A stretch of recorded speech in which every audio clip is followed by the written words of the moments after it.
Hello students. आज के इस लेक्चर में हम गुप्ता एंड गुप्ता के जियो technical and foundation engineering chapter 8 के नेक्स्ट 20 क्वेश्चन फ्रॉम 131 टू 150 के बारे में डिस्कस करेंगे।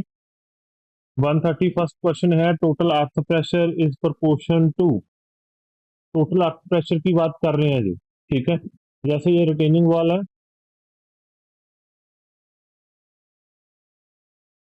हमें पता है इसका जो अर्थ प्रेशर है वो कैसा बनेगा। अर्थ प्रेशर डायग्राम ऐसी बनेगी। अगर इसकी हाइट जेड है तो ये वैल्यू क्या आएगी, के गामा जेड। ठीक है, अगर हमने टोटल निकालना है, टोटल यहाँ पे प्रेशर फोर्स यहाँ पे आएगी, उसकी वैल्यू क्या होगी इसके एरिया के इक्वल।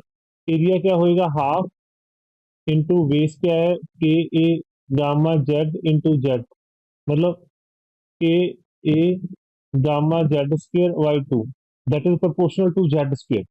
ठीक है, then option is B, square of depth of the soil के प्रोपोर्शन होएगा।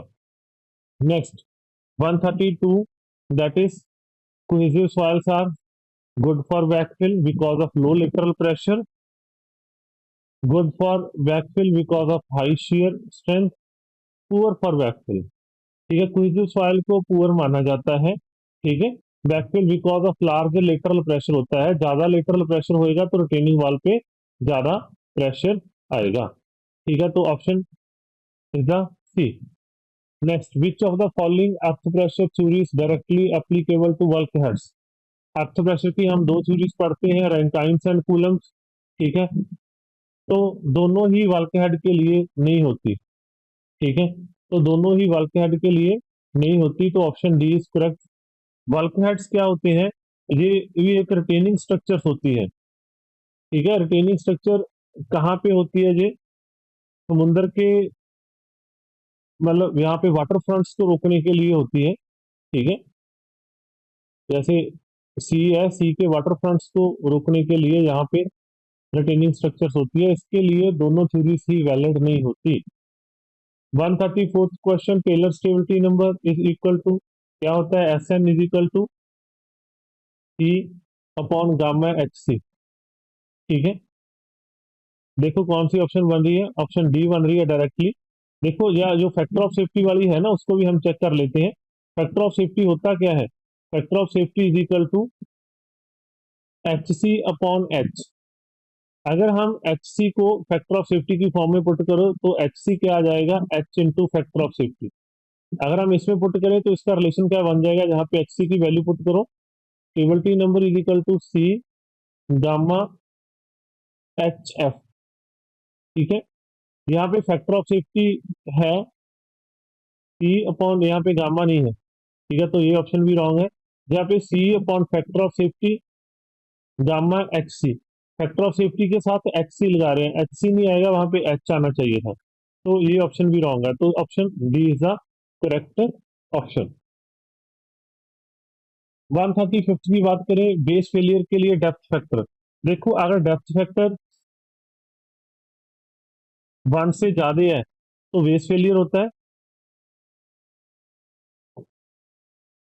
अगर डेप्थ फैक्टर इक्वल टू 1 है तो टो फेलियर होता है। अगर डेप्थ फैक्टर लेस देन 1 आ रहा है तो फेस फेलियर होता है। ये फाइनल स्लोप का है। फेस वेस फेलियर के बारे में आपको पता होगा, मैं एक बार बता देता हूँ ऐसे। ये स्लोप फेल हो रही है, अगर स्लोप यहाँ से फेल हो रही है तो ये फेस फेलियर है, अगर यहाँ से फेल हो रही है तो टो फेलियर है, बेस से फेल हो रही है तो बेस फेलियर होता है। ठीक है, तो हमारा इसका ऑप्शन कौन सा बन रहा है, डी। बेस फेलियर के बारे में पूछ रहे हैं, उसका डेप्थ फैक्टर ग्रेटर देन 1 होता है इस केस में। 136, base failure of A final slope कब होता है, बेस फेलियर कब होएगा, ये वाला, यहाँ से फेल कब होएगा सॉइल, तब फेल होगी जब ऊपर वाली सॉइल स्ट्रॉन्ग है, नीचे यहाँ वाली सॉइल वीक है। Occurs when soil below the level of toe is strong. No, अगर टो से नीचे वाली सॉइल स्ट्रॉन्ग होगी तो वेज फेलियर नहीं होएगा। Occur when there is a relatively weak zone in upper part of the slope. Occur when the soil below the toe is relatively soft and weak, option is the C. ठीक है, अगर नीचे वाली soil, to के नीचे वाली soil ज्यादा soft और वीक होएगी तो नीचे से फेल होएगा। नेक्स्ट इज 137 विशॉ फेलियर्स। ये आपको इस टाइप का ना स्टेबिलिटी एनालिसिस के बारे में अगर इस टाइप का क्वेश्चन आ जाए, चाहे वो विशॉ पे आए, ठीक है, चाहे वो अपने स्वेडिश सर्कल मेथड से आए, तो जो उसका फेलियर प्लेन है ना उसको सर्कुलर मानते हैं।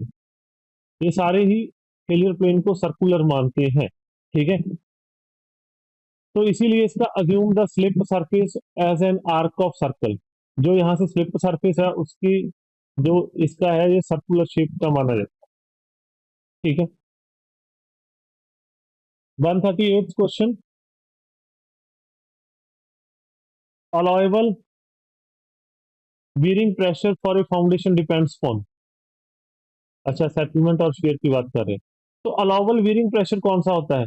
आप पहले सेटलमेंट का शेयर क्राइटेरिया से देखते हो, शेयर क्राइटेरिया से देखा तो उसका लोड कैरिंग आ गया कि इतनी उसका लोड कैरी कर सकती है। ठीक है, फिर आपने सेटलमेंट से देखा, उससे आपको आ गया इतना लोड कैरी कर सकती है। जो दोनों से मिनिमम वैल्यू होती है उसके लिए डिजाइन करते हैं और उसको बोलते हैं आपका अलाउबल बीयरिंग प्रेशर। ठीक है, तो ऑप्शन इज आ C, both allowable settlement and ultimate bearing capacity, दोनों से निकालते हैं और जो दोनों से मिनिमम वैल्यू होती है उसको बोलते हैं हम allowable bearing pressure. 139 question, depth fact according to Rankine's analysis minimum depth of a foundation, किसी भी फाउंडेशन की मिनिमम डेप्थ कितनी रखनी है कि उतनी तो रखनी ही पड़ेगी। तो डेप्थ क्या होता है, मिनिमम डेप्थ का formula that is Q upon gamma into के ए का स्क्वायर। ठीक है, के ए की वैल्यू क्या होती है, Q upon gamma 1 - sin 5/1 plus sin 5 का स्क्वायर। कौन सा क्वेश्चन बन रहा है, कौन सा क्यू अपॉन गामा, यहाँ पे ऊपर प्लस है, no, Q upon gamma 1 - sin 5/1 plus sin 5 का स्क्वायर। ठीक है, तो ऑप्शन इज द बी। यहाँ पे क्यू क्या है, लोड इंटेंसिटी है जो फाउंडेशन पे आ रही है, ऊपर से आ रही है। गामा क्या है, unit weight of the soil है। और फाई क्या है, एंगल ऑफ इंटरनल फ्रिक्शन है। नेक्स्ट आ गया 140th क्वेश्चन, अकॉर्डिंग टू टजागी theory the ultimate bearing capacity at ground surface for a purely cohesive soil की बात हो रही है। ठीक है, on the base of strip footing. आपको पता है प्योरली क्रूजिव सॉइल के लिए जो बीयरिंग कैपेसिटी है वो सी एन सी रह जाती है। यहाँ पे जो एनसी की वैल्यू है, एक इसमें जो ध्यान में रखने वाली बात है that is a this word smooth वेस है। जब टरजाकी ने थ्योरी दी थी तो उसकी अजम्पशन थी कि वेस इज रफ। ठीक है, यहाँ पे स्मूथ वेस के लिए बोल रहे हैं, वैसे तो टरजाकी की थ्योरी स्मूथ वेस के लिए मतलब वैलिड ही नहीं है। बट आप इसमें ये बात का ध्यान रखना, जहाँ पे हम एनसी की वैल्यू, जब क्ले आ गई तो फाइव की वैल्यू जीरो होगी, फाइव की वैल्यू जीरो होगी तो एनसी, एन क्यू और एन गामा की वैल्यू की बात करें, एनसी की वैल्यू हम 5.7 लेते थे, एन क्यू की वैल्यू 1 और एन गामा की वैल्यू 0 लेते थे। ठीक है, बट यहाँ पे जो 5.7 वैल्यू है that is for rough surface. अगर स्मूथ आ जाए तो एनसी की वैल्यू आपने 5.7 की जगह पे 5.14 लेनी है, स्मूथ सरफेस। अगर यहाँ पे रफ होता तो ऑप्शन जे होती, अब स्मूथ है तो option B is the correct option. ठीक है, next question 141st question, the net ultimate bearing capacity of a purely cohesive soil. Net ultimate bearing capacity की बात कर रही है प्योरली कोहेसिव सॉइल की। ठीक है, हमें पता है प्योरली कोहेसिव सॉइल, वैसे हमें पता है क्यू यू की वैल्यू क्या होती है, C N C plus gamma D F N Q plus 0.5 gamma V N gamma. अब ये वर्ड आ गया कि प्योरली कोहेसिव सॉइल है, प्योरली कोहेसिव सॉइल के लिए गामा इसकी वैल्यू जीरो हो जाती है, एन गामा की। ठीक है, ये तो जीरो होगी, एन क्यू की वैल्यू 1 और एनसी की वैल्यू 5.7 हो जाती है। ठीक है, तो ये क्यू क्या आ जाएगा, that is C N C plus gamma D F N Q. और इन्होंने नेट पूछा है, नेट अल्टीमेट मतलब गामा डी एफ माइनस हो जाएगा यहाँ से। ठीक है, नेट अल्टीमेट क्या होता है, net ultimate is equal to ultimate minus gamma D F. तो ये माइनस हो जाएगा, तो ये क्या बन जाएगा, Q U is equal to C N C plus gamma D F N Q minus one. Purely cohesive के सवाल के लिए इसकी एन क्यू की वैल्यू 1 हो जाएगी, तो ये भी 0 हो जाएगा, एन सी की वैल्यू 5.7 हो जाएगी। तो क्या बोल रहे हैं, depends on width of footing and is independent of depth of footing. Wrong है, फर्स्ट इज द रॉन्ग। ना तो ये विड्थ पे डिपेंड कर रही है और ना ये डेप्थ पे डिपेंड कर रही है, किसी भी फैक्टर पे डिपेंड नहीं कर रही है, सिर्फ सी एन सी है। तो ऑप्शन डी आएगी, is independent on both depth and width of the footing. 142 question, 142 question क्या है, the rise of water table below the foundation influence the veering capacity of soil mainly by reducing.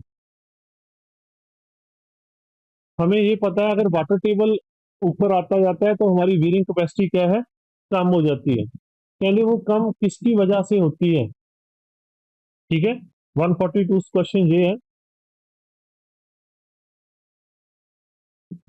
The rise of water table below the foundation influence the veering capacity of soil mainly by reducing. Cohesion भी कम होती है, mobilised cohesion हो जाती है, सी की जगह पे CM आ जाता है। ठीक है, और जो हमारा गामा है, गामा कम हो जाता है। गामा पहले सैचुरेटेड था, अब गामा क्या हो जाएगा, समर्ज्ड। ठीक है, समर्ज्ड गामा की जो वैल्यू है वो कम होती है, सैचुरेटेड से ऑलमोस्ट हाफ होती है। तो इन दोनों की रिड्यूस होने की वजह से ही हमारी वीरिंग कैपेसिटी रिड्यूस होती है। ठीक है, cohesion and effective angle of shearing resistance, cohesion and effective unit weight. ठीक है, तो option is the B. Next is effective unit weight of soil and effective angle of shearing. No, five नहीं, five effect नहीं करता। Next, Terzaghi general bearing capacity formula for strip footing gives. जेड़ा ये formula दिया हुआ है, इसका formula है कौन सा, ये हमारा C N C plus gamma D F N Q 0.5। ये तो अल्टीमेट वीरिंग कैपेसिटी का है, तो option is the C, ultimate bearing capacity का फार्मूला है। प्रजागिस bearing capacity factor N C N Q N gamma are the function of. हम मैंने पहले भी बताया आपको कि एन सी एन क्यू और N gamma only depends on five, five पे डिपेंड करते हैं।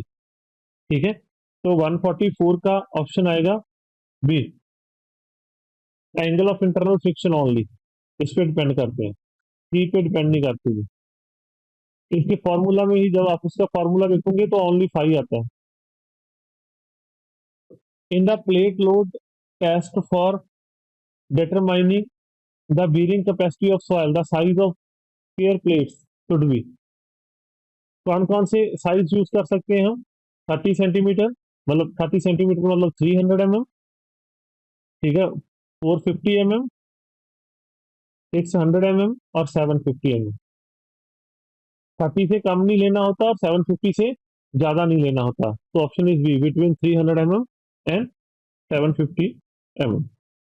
ठीक है, next is 146 question, select the incorrect statement. Incorrect statement सिलेक्ट करनी है। Bearing capacity of a soil depends upon amount and direction of load. आगे देखते हैं, वैसे बीयरिंग कैपेसिटी लोड पे डिपेंड नहीं करेगी। ठीक है, वो तो ऊपर से लोड आ रहा है, जो बीयरिंग कैपेसिटी है वो तो सॉइल की प्रॉपर्टी है, तो ये लोड पे डिपेंड नहीं करेगी। ठीक है, bearing capacity of A soil depends upon the type of soil.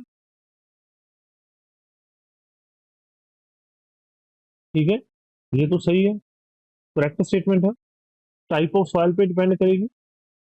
Bearing capacity of soil depends on shape and size, बिल्कुल डिपेंड करती है। ठीक है, जो हमने फार्मूला है सी एन सी, है ना, जब स्क्वायर आ जाता है तो 1.3 लग जाता है यहाँ पे आगे। ठीक है, क्यू एन क्यू जो भी है ना, तो शेप पे डिपेंड करती है। Bearing capacity of soil is independent of rate of loading. हाँ, रेट ऑफ लोडिंग पे तो इंडिपेंडेंट है, ये भी सही है। तो इन्होंने इनकरेक्ट स्टेटमेंट पूछा है, तो इनकरेक्ट स्टेटमेंट कौन सी है, ए। बीयरिंग कैपेसिटी ऑफ सॉइल कभी भी लोड पे डिपेंड नहीं करती, ठीक है, वो तो सॉइल की प्रॉपर्टी है। Next question is the 147th question. 147th question क्या है? कहते a 600 mm square bearing plate settle by 15 mm। Plate load test का क्वेश्चन बता रहे हैं जी, ठीक है, कि 600 mm स्क्वायर प्लेट है, ठीक है, मतलब विड्थ ऑफ प्लेट दी हुई है। विड्थ ऑफ प्लेट कितनी दी है? 600। वो कितना सेटल कर रही है, मतलब सेटलमेंट ऑफ प्लेट दी थी, वो कितना सेटल कर रही है? 15 mm। Cohesionless soil under the intensity of load, load की इंटेंसिटी दी हुई है, वैसे इसकी जरूरत नहीं पड़ेगी। The settlement of a prototype shallow footing, shallow footing की सेटलमेंट निकालनी है जिसकी विड्थ है फुटिंग की, वो क्या है? 1 मीटर। 1 मीटर मतलब 1000 mm, चाहे 1000 लिख लो, 1 मीटर लिख लो, हाँ, under the same intensity of the load, ठीक है। सॉइल कौन सी है? सॉइल इज अ कोहेजनलेस सॉइल है। कोहेजनलेस सॉइल के लिए आपको पता है फॉर्मूला क्या होता है? Settlement of foundation upon settlement of plate is equal to width of foundation, width of plate plus 0.3 upon width of plate, width of foundation plus 0.3, इसका होल स्क्वायर, इसके इक्वल होता है। यहाँ पे ये बात का ध्यान रखना, जो विड्थ है वो मीटर्स में पुट करनी होती है और सेटलमेंट ऑटोमेटिकली एमएम में आती है, ठीक है। तो आप यहां से देखोगे तो देखो, सेटलमेंट ऑफ फाउंडेशन हमने निकालनी है, सेटलमेंट ऑफ प्लेट हमें दी हुई है एमएम। विड्थ ऑफ फाउंडेशन कितनी है? Width of foundation is 1 metre, तो यहाँ पे आप 1 मीटर पुट करोगे, 1 इंटू विड्थ ऑफ प्लेट कितनी है? 600 mm, मतलब 0.6, 0.6 प्लस 0.3 डिवाइड बाई, नीचे क्या आ गया? 0.6, 1 प्लस 0.3, ठीक है। यहाँ से सेटलमेंट क्या आ जाएगी? 15 इधर चल गया, ये क्या आ गया? 0.9, ऊपर 0.9 आ गया, नीचे क्या आ गया? 1.3 इंटू 0.6, 1.3 इंटू 0.6। इसको कैलकुलेट करके देखना, इसकी वैल्यू 19.99 कुछ आएगी। 19.99 मतलब 15 से ज्यादा आ रही है और 25 से कम आ रही है, तो option B is the correct option. 148th question है, वो भी इसी टाइप का क्वेश्चन है, प्लेट लोड टेस्ट का। 300 mm स्क्वायर प्लेट, आपको प्लेट कितनी दे दी? 300 mm, मतलब width of plate is 300 mm settle by 15 mm, ठीक है। कितनी सेटल कर गई प्लेट? 15 mm। इसमें कोहेसिव सॉइल के लिए दिया हुआ है, this is the cohesive soil, उसमें कोहेजनलेस सॉइल के लिए था। लोड इंटेंसिटी की कोई जरूरत नहीं है। Settlement of a prototype shallow footing, shallow footing की सेटलमेंट निकालनी है। सेटलमेंट ऑफ फुटिंग, अगर जो विड्थ ऑफ फुटिंग है वो 1 मीटर है, ठीक है। अब जो कोहेसिव सॉइल के लिए होता है, कोहेसिव सॉइल के लिए जो सेटलमेंट का रिलेशन होता है वो क्या होता है? S F upon S P, directly depend करती है विड्थ ऑफ फुटिंग पे, B F upon B P, ठीक है। सेटलमेंट ऑफ फुटिंग निकालनी है, सेटलमेंट ऑफ प्लेट दी हुई है 15 is equal to width of footing, आप मीटर में पुट कर लो चाहे एमएम में कर लो, दोनों सेम में कर लो, ठीक है। 1000 mm डिवाइड बाय 300 mm, इसको जब सॉल्व करोगे तो आपको एस एफ की वैल्यू आ जाएगी 50 mm, तो ऑप्शन इज अ सी, ठीक है जी। Next 149th question,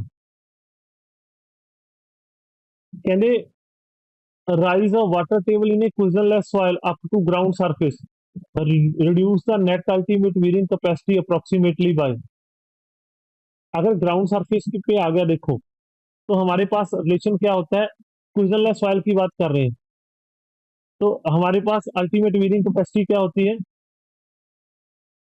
net ultimate की बात कर रहे हैं। नेट अल्टीमेट क्या होती है, C N C plus gamma D F N Q minus one plus 0.5 gamma V N gamma. अब देखो क्वेश्चन ऐसा, तो ये फैक्टर तो जीरो हो गया, ठीक है। तो हमारी इक्वेशन क्या रहेगी, gamma D F N Q minus one plus 0.5 gamma B N gamma. अब जब वाटर टेबल ग्राउंड लेवल पे आ गया तो ये वाला गामा भी समर्ज्ड हो जाएगा, ये गामा भी क्या हो जाएगा, गामा समर्ज्ड, और ये वाला गामा भी क्या हो जाएगा, गामा समर्ज्ड। तो गामा समर्ज होता है जो गामा सैचुरेटेड का ऑलमोस्ट हाफ होता है, तो ये फैक्टर भी हाफ हो गया, ये फैक्टर भी हाफ हो गया, तो कितनी रहेगी 50%, मतलब 50% रिड्यूस हो गया, तो option is the B. 150th question, rigid footing का कॉन्टैक्ट प्रेशर डायग्राम बता रहे बोल रहे हैं कोहेसिव सॉइल पे, ठीक है। कैसा होता है, अगर रिजिड फुटिंग का कोहेसिव सॉइल पे बात करें तो ऐसा होगा, अगर रिजिड फुटिंग का सैंडी सॉइल पे बात करें तो उसका अर्थ प्रेशर डायग्राम ऐसा होता है। अब ये क्या है, more at the edges and less in the centre, तो ऑप्शन ये सॉरी बी है, ये सैंडी सॉइल का होता है, ठीक है।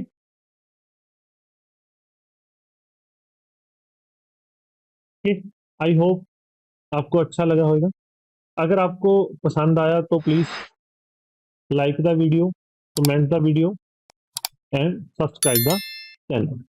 Thank you.